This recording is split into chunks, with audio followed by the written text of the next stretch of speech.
Assalamualaikum warahmatullahi wabarakatuh. Halo semuanya. Perkenalkan, nama saya Anissa Mawarni dari Prodi Pendidikan Bahasa Inggris. Nah, di sini saya mau jelasin tentang apa sih itu clauses sendiri. Nah, aku udah rangkum semua tentang clauses dalam satu video ini. Jadi, tolong simak ya, dan jangan lupa like, komen, dan subscribe. Yuk, simak.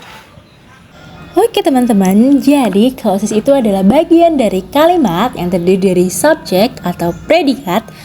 Nah, jadi klausa ini adalah satu unit yang punya objek, siapa atau apa yang dibicarakan, dan predikat atau aksi dan keadaan yang dilakukan oleh subjek.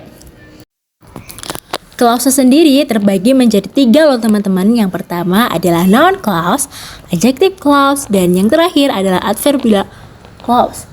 Sama kayak phrases kemarin, yang kemarin adalah ada noun phrases, adjective phrases, dan yang terakhir adverbial phrases. Tapi di sini bedanya clause itu ada subjek dan predikat. Yuk simak antara noun clauses, adjective clauses, dan adverbial clauses. Nah, yang pertama ada noun clause. Noun clause adalah klausa yang berfungsi sebagai kata benda dalam kalimat.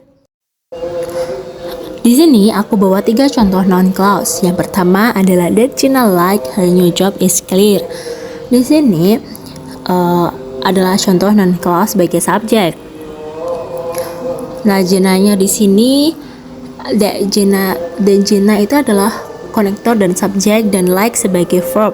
Yang kedua adalah I don't know what Gina likes. Yang kedua ini adalah know-nya sebagai verb, what sebagai konektor, dan Gina-nya sebagai subjek. Yang ketiga adalah object of preposition. Di sini ada I'm not interested what Gina likes. Nah, in di sini sebagai preposition dan konektornya adalah what, dan Gina sebagai subjek dan like sebagai verb. Selanjutnya adalah pola noun clause dan juga konektor noun clause. Jadi di sini polanya ada konektor plus subjek plus verb, dan yang kedua ada konektor garing subjek atau verb. Nah, di sini yang kedua itu artinya si konektor ini bisa jadi subjek dan sebaliknya. Dan yang kedua adalah konektor. Nah, di sini konektornya ada that, whether atau if, dan yang ketiga ada question word kayak who, what, which, whom, when, where, whose, why, who.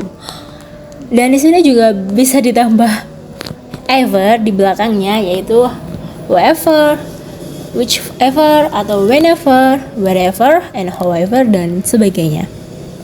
Oke, kita lanjut ya. Materi selanjutnya adalah adjective clause. Nah, adjective clause sendiri adalah klausa yang berfungsi sebagai kata sifat alias menjelaskan kata benda.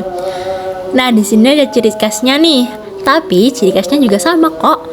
Nah, adjective clause sendiri diletakkan setelah kata yang dijelaskan. Yuk simak apa aja sih contoh-contohnya. Aku di sini bawa 3 contoh lagi nih, teman-teman. Yang pertama, I like the book which you recommended. Nah, di sini which you recommended sebagai adjective clause yang menjelaskan booknya. Kalau dibedah lagi, which itu sebagai konektor, you sebagai subjek, dan recommended sebagai verb. Dan yang kedua adalah the book which you recommended was interesting. Nah, di sini which you recommended juga sebagai adjective clause yang menjelaskan book. Dan which adalah konektor dan you sebagai subject. Dan contoh yang terakhir dari adjective clause yaitu adalah I thank the man who helped me. Nah, di sini who helped me sebagai adjective clause yang menjelaskan man, dan who sebagai clauses atau konektor atau subject. Jadi di sini kayak di contoh noun tadi bisa jadi konektor dan subjek, dan help bisa sebagai verb. Nah, di sini kalian pasti bertanya-tanya nih, kenapa 2 contoh itu pakai which sedangkan contoh yang ketiga itu pakai who? Apa sih bedanya? Nah, di sini teman-teman, karena yang dijelaskan which itu adalah benda dan man-nya adalah orang, jadi itu sebuah perbedaan ya. Kalau sebuah barang kalian bisa pakai which, kalau itu menjelaskan seseorang bisa memakai who. Oke, jelas ya di sini? Nah, di sini aku bawa 3 konektor dari adjektif, teman-teman. Jadi apa aja sih? Nah, yang pertama adalah who atau whom untuk seseorang. Who sendiri bisa langsung digunakan dengan verb, tapi whom di sini bisa digunakan dengan subjek atau objek. Yang kedua adalah which. Kayak yang aku jelasin tadi, which itu digunakan oleh benda, oke? Which digunakan oleh benda. Who dan whom digunakan untuk orang. Dan yang ketiga atau yang terakhir adalah that. Nah, di sini that itu paling fleksibel, teman-teman. Dia bisa digunakan untuk people atau things, orang dan benda. Oke, jadi di sini aku mau jelasin tentang adverb, which is ini adalah materi terakhir di clauses. Nah, di sini adverbial clauses adalah menjelaskan kata kerja, kata sifat dan adverb lain, sama kayak adverb phrases kemarin. Nah, di sini jenis-jenisnya itu ada beberapa sih, kayak time, place, purpose, clauses, terus condition, result, compression, supposition, or causation. Nah, di sini aku bakalan bawain beberapa contohnya. Oke, di sini aku bawa 3 contoh adverbial clauses. Yang pertama adalah when you have finished your work, you may go home.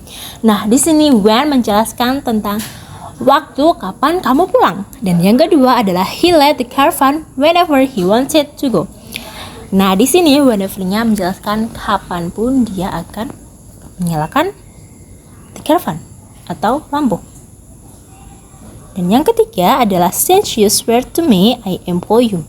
Jadi di sini menjelaskan since atau reason. Nah, dan itu semua penjelasan tentang adverb. Selesai sudah materi tentang clauses di sini. Dan ya, selesai sudah materi clauses kita hari ini. Jadi teman-teman, kalau kalian masih butuh penjelasan lebih lanjut, kalian bisa DM aku via Instagram atau komentar. Dan jangan lupa like, komen, dan subscribe. Dan aku juga terima kasih kepada kalian yang sudah menonton video aku kali ini. Dan jangan lupa untuk share ke teman-teman kalian, siapa tahu kita bisa belajar bareng-bareng. Dan sekali lagi aku ingin mengucapkan mohon maaf kalau ada salah kata atau salah penjelasan. Sekian dari saya. Wassalamualaikum warahmatullahi wabarakatuh. Bye.